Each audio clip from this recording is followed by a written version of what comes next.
My future employer, my name is Vilma Pajardo. I'm 38 years old from General Santos City, Philippines. I'm widow. I have four kids, two boys and two girls. My experience in White City last 2015 to 2017. My employer is Whitey. My main duty, take care newborn and 1 years old baby. Then I cook for food for them, then clean the house, ironing, and wash the clothes. Then also have experience in Hong Kong, almost 5 years in one employer.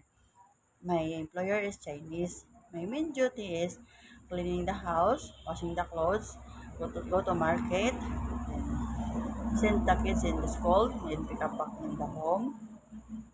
Then I know how to cook Chinese food like fry vegetable, steam egg and steam fish, and many more. Then I know how to make soup. If you choose me, I promise I do my best. Then I take care of your kids, same my own kids. I hope you give me a chance to work in your family. Thank you very much.